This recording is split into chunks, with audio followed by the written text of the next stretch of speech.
మానవ జీవితమే ఒక మహాభారతం. మానవ జీవితమే ఒక మహాభారతం. అది మంచి చెడుల రెంటి నడుమ నిత్య ఘర్షణం. మాతృదేవోభవ. అమ్మ పదంబుజంబులకు నారతులెత్తగా కన్నుదోయి లేలెమ్మని చెప్పు గుండెకు విలీనమగున్ హృదయము దానిలో కమ్మని పద్యముల్ బలుకగా హృదయం మది లేదు. అమ్మనే నమ్మితి మా అమ్మనే నమ్మితి ఆమె పాదములే నా అవధాన విపంచినాదముల్. ఆమె పాదములే నా అవధాన విపంచినాదముల్. అధర్మాన్ని సమర్థిస్తూ ఆయువును సాగదీయడం కంటే ధర్మాన్ని సమర్థిస్తూ కన్ను మూయడం మిన్న అని మనకు అవగాహన కావిస్తూ ఉన్న మహాభారత కథా శ్రవణం కోసం ఎదురు చూస్తూ ఉన్న భక్తి టీవీ ప్రేక్షక మహాశయులందరికీ కవి బ్రహ్మ తిక్కన సోమయాజి రచించిన ఆంధ్ర మహాభారతం భీష్మ పర్వానికి సాగుతున్న సామాజిక వ్యాఖ్యలో 1060వ భాగానికి స్వాగతం పలుకుతున్నాం. మానవ జీవితమే ఒక మహాభారతం. మానవ జీవితమే ఒక మహాభారతం. అది మంచి చెడుల రెంటి నడుమ నిత్య ఘర్షణం. 1000 దాటాక కూడా షష్ఠి పూర్తి చేసుకుంటున్నాం మనం. సహస్రచంద్ర దర్శనము అయింది, షష్ఠి పూర్తి అయింది. అయినా భారతం అవడం లేదు. భారతమా మజాక ఎందుకు అవుతుంది? పనికిమాలిన సీరియల్స్ అన్నీ అనేక రకాల టీవీల వాళ్ళు వేల భాగాలు కొనసాగిస్తున్నారు. అవన్నీ అవ్వడం కంటే 10 రోజుల ముందే అవుతుంది, కంగారు పడక్కల. చాలా పనికొచ్చే కథ ఇది. ఎంత ఆసక్తికరంగా సాగుతుందో గమనించండి. 10వ రోజు యుద్ధంలో కూడా అటువైపు ఆయన పడిపోవాలని నిర్ణయించుకున్నాడు, ఇటువైపు ఆయన పడగొట్టాలని నిర్ణయించుకున్నాడు. అయినా పరిస్థితులు కలిసి వస్తే కానీ ఏది జరగదంటే ఆ దైవ సంబంధమైన కర్మ ప్రణాళికలో ఎక్కడికక్కడికి రావాలో అక్కడ కలగాలి. ఆ తీగలు శాలిగూడు తీగలు కలిసినట్టే, కలిస్తే కానీ ఆ మార్గం దొరకదు. అంచేత ఆ సమయం రావాలి. ఇప్పుడు ఇంకా మధ్యాహ్నమే అవుతోంది కానీ ఇంకా కుదిరేటట్టుగా లేదు. ఇంకా అందుకని ఒక పక్క శిఖండిని రెచ్చగొడుతూనే ఉన్నాడు అర్జునుడు. ద్రోణాచార్యులు అశ్వత్థామకి చెప్పాడు తన మనస్సులో మాటని. దుశ్శకునాలు కనపడుతున్నాయ్యా అని ఒక్క మాట అన్నాడు. మనం గుర్తుపెట్టుకోవాలి. నగరంలో దేవాలయాల్లో దేవతామూర్తులు కదిలినట్టుగా నాకు పొద్దున కొంతమంది చెప్పారయ్యా అన్నాడు. అంటే భారత కాలం నాటికే దేవాలయాలు, దేవతామూర్తులు, విగ్రహారాధన ఎంత ప్రతిష్టాత్మకంగా ఉంది. రామాయణంలో కూడా రామ పట్టాభిషేకానికి ముందు దశరథుడు దేవాలయాలు దర్శించినట్టుగా ఉంది. దేవాలయాలకి భూములు ఇచ్చినట్టుగా రామాయణంలో ఉంది. ఇదిగో భారతంలో ఇలాంటి చోట దేవతామూర్తుల విగ్రహాల గురించి ప్రస్తావించారు. ఇది తెలియక అజ్ఞానులు కొంతమంది ఈ మధ్య నేను ఎక్కడో చదివి ఏమిటి అజ్ఞానం అనుకున్నాను నేను.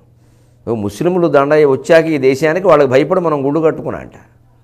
అసలు మన గుడుకు భయపడే వాడు వచ్చాడు ఇక్కడికి. గుడలో సోమనాథ్ దేవాలయం మీద దండయాత్ర ఎందుకు జరిగింది? శుభ్రంగా శివలింగాన్ని పడగొట్టారు. అందులో ఉండే మణులు రత్నాలు దోచుకెళ్ళిపోయి వాళ్ళు ఉంపుడు గత్తెలకి వాళ్ళ మేడల మీద మెట్లు కింద వేసుకున్నారు. ఎంత దుర్మార్గం జరిగింది చరిత్రలో. ఏమన్నా అంటే ఏదో అంటా ఉంటారు, అనరమారి కడుపు మండితే అనరా. ఎందుకని మనకి ప్రతిష్ఠ చేసేటప్పుడు ఒక సంప్రదాయం ఉంది. నవరత్నాలు వేస్తారు ప్రతిష్ఠ చేసిన చోట. కెంపులు, వజ్రాలు, వేడూర్యాలు, మాణిక్యాలు వేస్తారు. ఇప్పుడేవో గాజురాలు రకరకాలు వేసేస్తున్నారు. పూర్వం అవే వేసేవారు. అందుకని ప్రతిష్టాత్మకమైన దేవాలయాల్లో ఉంటాయి. వాటి కోసం శుభ్రంగా శివలింగాలు పడగొట్టేసేయడం, ఆ రాళ్ళన్నీ కొట్టేసేయడం. వాళ్ళు ఉంచుకున్నటువంటి మనుషులకి వాడు వీడు మేడమెట్లకు పెడుతుంటే తొక్కుకుంటూ వెళ్ళడం కోసం ఆ శివలింగం రాళ్ళు వాడాడు. ఎంత దుర్మార్గం జరిగిందండి చరిత్రలో. ఇంత దుర్మార్గము చేస్తే వాళ్ళు వచ్చాక మనం గుడి కట్టుకోవడం ఏంటి? వ్యాసాలు రాసేవాళ్ళు అలా రాస్తున్నారు. ఈ భయంకరమైన అజ్ఞానం మూట కట్టుకుంది. అందుకోసం చెబుతున్న అలాంటివి చదివి ఎవరూ మోసపోకుండా ఇగో ద్రోణాచార్యుడు అంటున్నాడు స్పష్టంగా, దేవాలయాల్లో విగ్రహాలు కదిలినట్టుగా నాకు చెబుతున్నారయ్యా 1-2 రోజుల నుంచి. అపశకునాలు ఏవో జరుగుతున్నాయి. మహానుభావుడు ఎవడో మరణించే పరిస్థితి లేకపోతే అలా జరగదయ్యా. అందుకని నాకు ఇప్పుడు మహానుభావుడు అంటే ఈ కాలంలో ఈ రోజులో యుద్ధం జరిగే సమయంలో భీష్ముడే. నాకు ఆయన మీద అనుమానంగా ఉంది, కొంచెం వెళ్ళు పుత్రకా అన్నాడు ఆయన. భీష్ముడిని చుట్టుముట్టడం కోసం భీముడు వస్తుంటే 10 మంది కౌరవ వీరులు భీముడిని ఎదిరించడానికి వచ్చారు. కౌరవులు కురుకుమారులు. భీముడికి పండగ, రండ్రా భీష్ముడి మాట ఎలా ఉన్నా మిమ్మల్ని వేసేద్దాం. అంతేకాదు ఈ కురుకుమారుడికి తోడుగా ఇతర వీరులు కూడా, దుర్యోధనుడు, దుశ్శాసనుడు, ఇందాక పరిగెట్టిన దుశ్శాసనుడు, మళ్ళీ కృతవర్మ, మిగిలిన వాళ్ళందరూ, వీళ్ళందరూ కూడా వచ్చి భూరిశ్రవుడు, వీళ్ళందరూ మిగిలిన వాళ్ళందరూ వదిలేసి భీముడు చుట్టూ పడ్డారు. ఒక్కసారి ఇంతమంది భీముని చుట్టుముట్టేసరికి అర్జునుడికి అనుమానం వచ్చింది. అమ్మో, అన్నగారు ఆపదలో పడుతున్నాడు, ఎంత గొప్పవాడైనా మనం చూసుకోవాలి కాస్త అని భీముడికి అర్జునుడు తోడయ్యాడు, అగ్నికి వాయువు తోడైనట్టుగా. కురువీరులు కూడా మరికొంతమంది తోడయ్యారు. ఒక 20 మంది కురువీరుల్ని ద్రోణాచార్యులు సరే ధర్మరాజుతో పోరాడుతున్నాడు. అందుకని కృపాచార్యులు, అశ్వత్థామ, కృతవర్మ, చిత్రసేనుడు, వికర్ణుడు, దుర్ముఖుడు మొదలైనటువంటి మహావీరులందరినీ భీమార్జునులు ఇద్దరూ ఎదిరించవలసి వచ్చింది. అయినా భయంకరంగానే పోరు జరుగుతోంది. అయినా భీష్ముడు కూడా ఎక్కడ ఆగలేదు. పక్క సెకండ్ వేసే బాణాలు తట్టుకుంటూనే ప్రతి బాణం దానికి వేయకుండానే అర్జునుడు వేసిన బాణాలకి మాత్రమే ప్రతి బాణం వేయాలని అనుకున్నాడు. అర్జునుడు భీష్ముడిని వేయడం లేదు, మిగిలిన వాళ్ళని వేస్తున్నాడు. వచ్చిన ఇబ్బంది అది. కృష్ణుడు ఎంత చెప్పినా ఈయనకి ఎక్కలేదు. అంటే చివరికి దైవ నిర్ణయం ప్రకారం జరగవలసింది. ఇలా జరిగినంతకాలం ఊరికే మీడియా వారికి కాలక్షేపానికి పనికొస్తుంది తప్ప సమస్య పరిష్కారం కాదు. అందుకే అర్జునుడు భీష్ముడి మీద వేయడం లేదు, శిఖండిని వేయమంటున్నాడు. శిఖండి ఎన్ని బాణాలు వేసినా భీష్ముడిని చంపేంత గొప్ప బాణాలు ఆయన దగ్గర లేవు. ఈ బాణాలకి పడిపోయే తత్వం కాదు అది. అది సంపూర్ణమైనటువంటి పౌరుషం, దాని లెక్కలు వేరు. అంటే ఆ స్థితి వచ్చే వరకు జరగదు. భీష్ముడికి కూడా విసుగొచ్చేస్తుంది ప్రాణం. మత్తేవం మీదకి దూకేటువంటి సింహల్లా దూకేట పాండవ సైన్యం మీద. ఈ మొత్తం దూకడంలో 2 ఉద్దేశాలు. ఒకటి, దుర్యోధనుడికి ఇచ్చిన మాట ప్రకారం చీల్చి చెండాడడం, చివరి రోజు కూడా మన ప్రతాపం చూపిద్దామని చేయడం. రెండవది, ఇలా చేస్తేనైనా వాళ్ళకి బుద్ధి వచ్చి నేను చెప్పినట్టుగా ఉపాయం చేస్తారేమో, ఇంకా ఆ ఉపాయం చేయట్లా, అర్జునుడు మొహమాట పడుతున్నాడు అని అర్జునుడికి ఆలోచన వచ్చేలా చేయడం. ప్రతి వ్యూహాల్లో ఇలా కూడా ఉంటాయి. ఒక్కోసారి అవతల వాళ్ళని రెచ్చగొట్టేసేయడం. ఎందుకంటే అసలు పని జరగడం మనకి ఇష్టం లేదు. అది జరిగితే మన పేరు మీద జరగాలి, ఎవరికో పేరు వచ్చేస్తే అలాగా. అందుకని మన పేరు మీదే జరగాలి. వస్తే మన పేరు మీద రావాలి, లేకపోతే అసలు రావద్దు. ఏదో జరగద్దు, పనే జరగద్దు. మొత్తం రాజకీయం అంతా ఇలాగే ఉంటుంది. ప్రజల అభివృద్ధికి ఏదైనా చేస్తే మన పేరు మీద చేయాలి. అభివృద్ధికి చేయడం ముఖ్యం కాదు, మన పేరు మీద జరగడం ముఖ్యం. మన పేరు మీద జరగకుండా ఎదురువాడు చేస్తానంటే దాన్ని ఆపేద్దాం, ఏదో రకంగా అడ్డం కొట్టేద్దాం, కూడా పెట్టేద్దాం. చివరికి మన పేరు మీద జరిగారు. ఇలా ఉంటుంది కొంతమంది నాయకుల ఆలోచన. ఇది వ్యూహాలు, ప్రతి వ్యూహాలు, ఇవన్నీ రాజకీయాలు. అందుకని నోరు తెరిచిన యముడులాగా నరికి నరికి చంపి చంపి పోగులు పెట్టి పెట్టి ప్రాణం విసిగి ఓ మూలకెళ్ళేట భీష్ముడు. అంత యుద్ధంలో మూలకెళ్ళడం ఏమిటండి? అదే మరి మూల భారతంలో ఉంది, దొరుకుతుంది. 500 ఎకరాల భూమిలో యుద్ధం జరుగుతున్నప్పుడు ఒక మహావీరుడైన వాడు విశ్రాంతి తీసుకుంది ఓ మూల దొరక్కపోదు. ఒక్కసారి కాస్త ఇలా అనుకుంటున్నాడు, శిఖండి నుంచి తప్పుకున్నాడు. అర్జునుడేమో ఆయన వాళ్ళందరినీ ఎదిరించే పనిలో ఉన్నాడు, భీముడు అర్జునుడు. ఈ సమయంలో కాస్త ఓ మూలకు వచ్చాట. వచ్చి ఒక్కసారి ఆలోచించుకున్నాడు. ఉత్తమ క్షత్రియుల నెల్ల ఉగ్రవృత్తి నేడు 10 నాళ్ల గోలెన నిశిత శర చెయముల గూల్చితి వేసరినట్టులయ్యే మేనితోడి పొత్తింకెట మానుటొప్పు మేనితోడి పొత్తింకెట మానుటొప్పు మేనితోడి పొత్తు ఇంక ఇట మానుటొప్పు.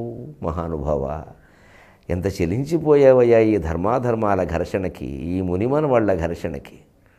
పెద్దలు కష్టపడతారు, పేడ చేసుకుంటారు, పిడకలు చేసుకుంటారు, ఇటక పేర్చి ఇల్లు కడతారు. కొడుకో మనవడో పుడతాడు, ఆ ఇల్లు అమ్మేస్తాడు, అమెరికాకి పారిపోతాడు. ఎంత దుఃఖం ఉంటుందండి ఈ పెద్దవాళ్ళకి.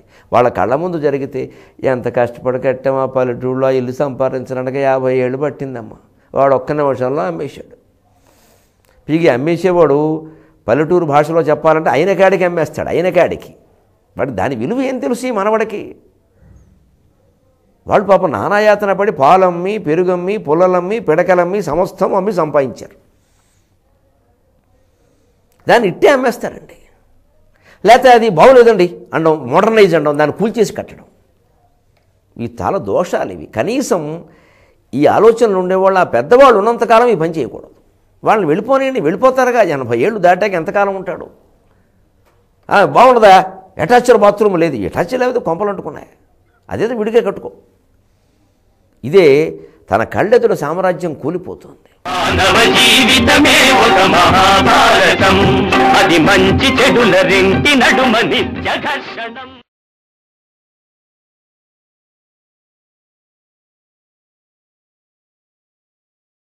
మానవ జీవితమే ఒక మహాభారతం, అది మంచి చెడుల రెంటి నడుమ నిత్య ఘర్షణం. ఇప్పటికి 2 లక్షల మందిని చెప్పాడు. మీకు సంఖ్య కోసం చెబుతున్న ఆయనే రోజుకు 10,000 మందిని చంపుతానని 10 రోజుల్లో 10 లక్ష వేసేశాడు. ప్రత్యేకం 10వ రోజు 1,00,000 మందిని చంపాడు. మూల భారతంలో ఉన్నమాట. అంటే ఒక్క భీష్ముడి చేతుల్లోనే 2 లక్షల పాండవ సైన్యం. అంటే పాండవ సైన్యం ఉన్నదే 7 లక్షలు, 7 అక్షోహిణీలు. అందులో 2 లక్షలు భీష్ముడే మింగేశాడు. ఇంకా తర్వాత వాళ్ళు అసలు నిలబడ్డారంటే వాళ్ళకి దండం పెట్టాలి, ఏం వీరురా బాబు అని. వీళ్ళు 11 కానీ వాళ్ళు 7. ఆ 7లో 2 భీష్ముడు మింగాడు. ఇంకా అంత వధ కౌరవ సైన్యం విషయంలో జరగలేదు. అర్జునుడు భీముడు ఎంత కూడా యుద్ధం చేసినా అదేదైనా తర్వాత జరగాలి. కానీ ఇంకా వాళ్ళ మీద యుద్ధ భారం చాలా ఉంది. భీష్ముడు చాలా భారం తగ్గించాడు. 2 లక్షల మందిని చంపాడు. 2 లక్షల మందిని చంపి ఒక్కసారి ఆయన పక్కకి వెళ్ళి అనుకుంటే ఉత్తమ క్షత్రియులనే ఉగ్రవృత్తి. విరాటును తమ్ముళ్ళు, విరాటును కొడుకులు ఎటువంటి వాళ్ళు ఏమిటి శతానీకుడు, ఏమిటి వాడిని చంపడం నేను నిన్నగాక మొన్న. వాళ్ళంతా ఎంత ఉత్తమ క్షత్రియులు. ఉగ్రవృత్తి నేడు 10 నాళ్లగోలే నా నిశిత శర చెయముల కూల్చితి. నా వాడి బాణాలతో మొత్తం నేటికి 10 రోజులుగా మహత్తరమైన వంశాల్లో పుట్టినటువంటి మహత్తర క్షత్రియులు, వాళ్ళలో ఎంతమంది తల్లికి ఒకే ఒక సంతానమో నాకు తెలియదు. నాకు నియమాలైతే ఉన్నాయి కానీ వాళ్ళ వివరాలు కొన్ని తెలియవు. ఒకవేళ అందులో భ్రాతృహీనులు అపుత్రకులైన వాళ్ళు ఉంటే ఏమైపోయినాయి ఈ వంశాలని, ఎందుకు చేశాను ఈ పని అంతా అని ఒక్కసారి కళింగ యుద్ధానంతరం అశోకుడికి వచ్చిన వైరాగ్యం ఇప్పుడు భీష్ముడికి వచ్చింది.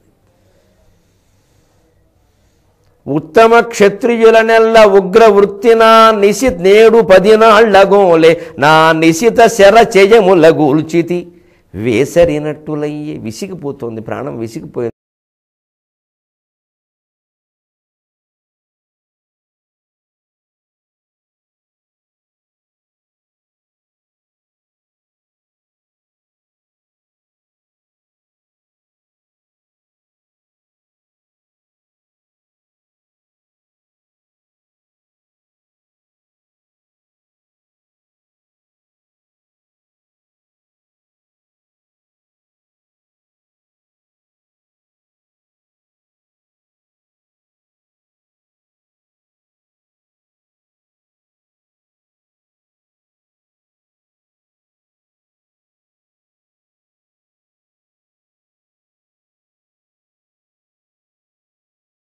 మేము ఇప్పటికీ యువకులం అండి. ఎందుకు నీ యవ్వనం దేనికి?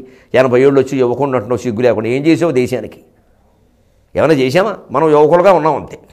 ఎప్పటికీ నన్ను చూసి ఆడవాళ్ళు అదో రకంగా, అది పెద్ద గొప్ప విషయం. ఇక్కడ ఎంతోమంది అసహించుకుంటారు, ఇంట్లో పెళ్ళం అసహించుకుంటుంది ముందు. ఆడవాళ్ళు ఏదో అన్నారు, ఏదో పౌరుషం. ఇక్కడ ఈ ఊరు జుట్టుకు రంగేసి దరిద్ర పనులు ఇవన్నీ. ఇంకా ఏదో యవ్వనంగా ఉందామని మీసాలు కత్తిని ఏమిటి అదన్నీ? ఎందుకు? ఎవరి కోసం? దేశం కోసం ఏమన్నా చెయ్యి. నీ జుట్టు నెరిసినా నష్టమేం లేదు. ఇవన్నీ గొప్పలు చెప్పుకోవడం. ఇంకా యంగ్ లుకింగ్, ఎంతకాలం ఈ లుకింగ్, బోర్డు లుకింగ్. దేశం ఏమో చైనా వాళ్ళు లుకింగ్, అప్పుడు కుకింగ్, దేశంలో బుకింగ్, మొత్తం బుకింగ్ అయిపోతుంది. అక్కడ అరుణాచల్ ప్రదేశ్ మనం ఇక్కడ యంగ్ అందాం. ఇక్కడ పిల్లలేమో అమెరికాలో ఉన్నారు, మనం యంగ్. ఒక్కడు దేశం కోసం ఏమీ చేయలేదు, మనం ఏమీ చేయలే, అంతా దేహం కోసమే చేసుకున్నాం. అందరికందరికి భీష్మ పితామహుడు పాఠం చెబుతున్నాడు. దేహముతోడి పొత్తింకెట, మేనితోడి పొత్తింకెట మానుటొప్పు. ఓ తత్వజ్ఞానం పొందే ప్రయత్నం చేయలేదు. ఓ యోగ వాసిష్టం, ఓ రమణ మహర్షి, ఓ మలయాళ స్వామి, ఓ జిడ్డుకృష్ణమూర్తి గారు ఏ పుస్తకాలు మనం చదవాలా? ఊరికే మార్నింగ్ వాక్, ఈవినింగ్ టాకు పొగుడు. నేను ఇంకా నండి స్ట్రాంగ్ అండి. ఎందుకు నీ స్ట్రాంగ్ పనిలేక? ఎవడికి ఉపయోగం ఇది? అంచేత బతికితే భీష్ముడిలా బతకాలి, పోతే అభిమన్యుడిలా పోవాలి. ఎంత తీవ్రమైన వేదాంతం నిజంగా అనుకోవడం. మరి ఏమిటి ఆయన జీవితంలో పొందింది ఏముందండి? జరయారబ్ధము జీవితము. బతుకే ముసలితనం కదండి, ప్రారంభమే బ్రహ్మచర్యం. ఏ వాంఛలు ఉండడానికి వీల్లేదు. మధురాశల్ మోడులైపోయే. ఖండికా శతావధానంలో భీష్ముడి గురించి 10 పద్యాలు చెబుతూ ఆయన ఆశలు ఏమైనా ఆశలు ఎంత అడియాశలయ్యాయని చెప్పిన సరిగ్గా ఇదే చింతన. ఆయన ఇప్పుడు ఆలోచిస్తున్నది అదే. జరయారబ్ధము జీవితము మధురాశల్ మోడులైపోయే. భాసుర రాజ్యములనేలగాగలిగి అచ్చో సంజసింపంగా. భాసుర రాజ్యములనేలగాగలిగి అచ్చో సంజసింపంగా. ఇక్కురు రాజ్యమును నిల్పజాలి తినుకో కొట్లాటలైపోయే. ఇక్కురు రాజ్యమును నిల్పజాలి తినుకో కొట్లాటలైపోయే. దుర్భరమౌ జీవితము అంపశయ్యయ గదా భావింపగానెప్పుడు. ఇప్పుడు కొత్తగా అంపశయ్యని భావించేది నా జీవితం ఎప్పుడు అంపశయ్యే, ముళ్ళకి అంపశయ్య. బతుకే ముసలితనంతో మొదలైంది, పెళ్ళి పెడాకులు లేకుండా. మధురాశలు మూడులైపోయే భార్య బిడ్డలా ఏముంది కనుక ఎవరిని ఎత్తుకుందుకు నాకు అవకాశం ఉంది. ఎత్తుకుని పెంచిన పాండవులు ఈవేళ నాకు శత్రువులు అయ్యారు. నేను తెచ్చిపెట్టుకున్నాను వాళ్ళని శత్రువుల కింద. వాళ్ళ పక్షాన ఉంటే నాకు ఈ యోగం ఉండేదా? నేను ఉండలేకపోయాను. నా పరిస్థితులు నావి. నేను ఎత్తుకుని పెంచిన మట్టి మనవణ్ణి అర్జునుడిని ఇవాళ నేను కొడుతున్నాను, వాడు నన్ను కొడుతున్నాడు. ఏమి దౌర్భాగ్యం ఇది! కొట్టిన వాడిని అర్జునుడిని నేనే పిలిచి కొట్టరా అని చెబుతున్నాను. ఏమి కర్మ ఇది!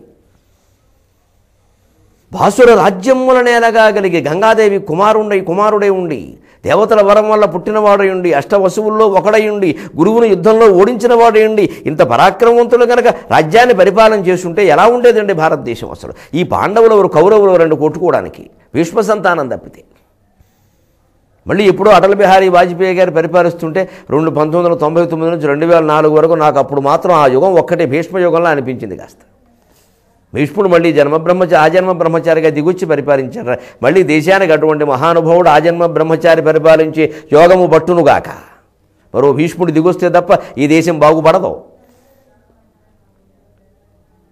అందుకని భాసుడు రాజ్యముల నేలగాగలిగి అచ్చో సన్యసింపంగా రాజ్యాన్ని పరిపాలించేందుకు అన్ని అర్హతలు ఆయనకు ఉన్నాయి. వీడెవడండి గొట్టంగాళ్ళి దుర్యోధనుడు దుశ్శాసనుడు వీళ్ళ మాట్లాడుకునేది? అసలు ధర్మరాజు మాత్రం ఎవడు భీష్ముడు ముందు? వీళ్ళ తెలివితేటలంతా, వీళ్ళ ధర్మనిష్టలంత. పేకాట మొదలు పెడితే ఎవరిని పెడుతున్నాడో తెలియకుండా పేకాటలో పెట్టేశాడు ధర్మరాజు. మరి అదే భీష్ముడైతే పెట్టేవాడా? భీష్మ పరిపాలనే వేరు కదా. మానవ జీవితమే ఒక మహాభారతం, అది మంచి చెడుల రెంటి నడుమ నిత్య ఘర్షణం.